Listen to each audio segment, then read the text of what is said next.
Hello friends, welcome to my new blog. आप सभी को राधे कृष्णा। आई होप आप लोग अच्छे होंगे, स्वस्थ होंगे और खुशहाल होंगे।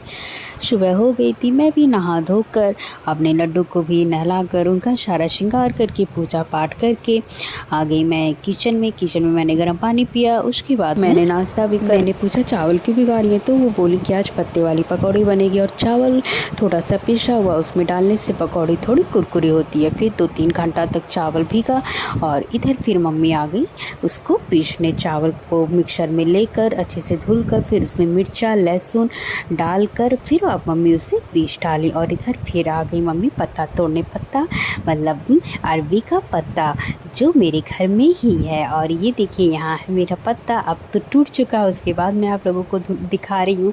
फिर मम्मी पत्तों को ले आकर उसे साफ से धुलकर फिर उन्हें छोटे छोटे टुकड़ों में काट लेंगे, क्योंकि हम लोग को कटे हुए पत्ते की पकौड़ी जो होती है वो ज़्यादा अच्छी लगती है।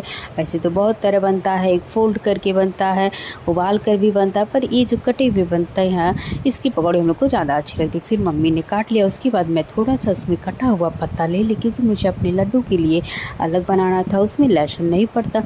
फिर मैंने कटे हुए पत्ते में थोड़ी सी जीरा मिर्च पाउडर, बेसन, हल्दी और नमक ये सब डाल के मैं अच्छे से अब पत्ते को मिक्स करूँगी उन मसालों में। क्योंकि और मैंने हरा मिर्चा भी नहीं डाला, क्योंकि मैं अपने लड्डू के लिए बना रही थी, तो इसलिए मैंने हरा मिर्चा अवॉइड कर दिया।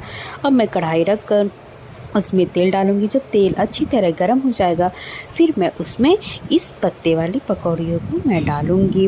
अब इस पकौड़ी को मैं धीमी आंच पर ढक कर गलने दूंगी और बीच बीच में चलाती रहूंगी। अब मेरी पकौड़ी बनकर तैयार हो चुकी है, तो मैं अपनी पकौड़ी को निकाल लूँगी।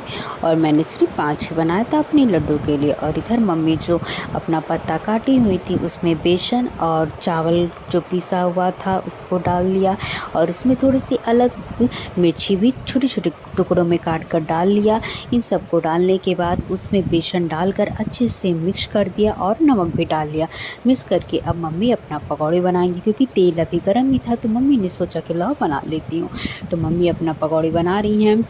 और इधर मेरा चावल भी मैंने बना के पहले ही हटा दिया था, क्योंकि जिससे ये साफ़ ही रहे और मैं अपने लड्डू को खिला दूँ, इसमें लहसुन ना पड़े। और मम्मी का इधर पकौड़ी बनकर तैयार हो चुका है।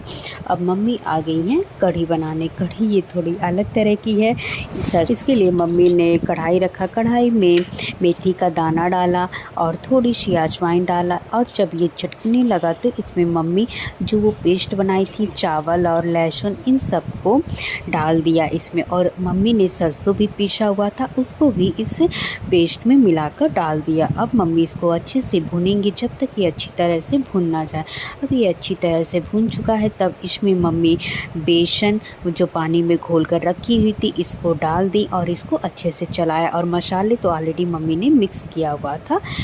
अब ये कढ़ी जब तक पक रही है फिर मम्मी इसमें 4-5 खटाई के टुकड़ों को डाल देंगी, क्योंकि थोड़ी इससे कढ़ी खट्टी होती है और थोड़ा टेस्टी लगता है।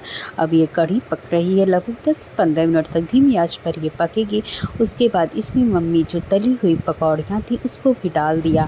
अब ये कढ़ी बनकर तैयार हो चुकी है। अब इसे मम्मी ढक कर रख देंगे। वैसे तो मुझे ये कढ़ी बिल्कुल भी नहीं पसंद है, क्योंकि मुझे दही वाली पसंद है कढ़ी। ये कढ़ी मैं नहीं खाती हूँ ज़्यादा, लेकिन मम्मी को पसंद है और ये कढ़ी मेरे घर बहुत कम ही बनता है, तो इसलिए मम्मी ने ज़्यादा इसको बनाया भी नहीं था, थोड़ा ही बनाई थी। अब इधर कढ़ी वढ़ी सब बनकर तैयार हो चुका है। मैं आ गई अपने लड्डू को खाना खिलाने। मैंने लड्डू के लिए पकौड़ी और चावल ही लिया है। अब मैं इसे ठंडा करके अपने लड्डू को खिला दूँगी और मैं भी चली जाऊँगी खुद भी खाना खाने। और सब लोग भी खाना खा चुके हैं। आप सभी को अगर ये मेरा ब्लॉग अच्छा लगा तो प्लीज़ लाइक सब्सक्राइब शेयर और कमेंट करना मत भूलिएगा। और हाँ, कमेंट में ये ज़रूर बताइएगा कि आप लोगों को ये कढ़ी कैसी लगती है। मुझे तो नहीं अच्छी लगती, आप लोग ज़रूर बताइएगा, क्योंकि बहुत लोगों को ये कढ़ी पसंद होती है। और हाँ, आप सभी को राधे कृष्णा, बाय बाय।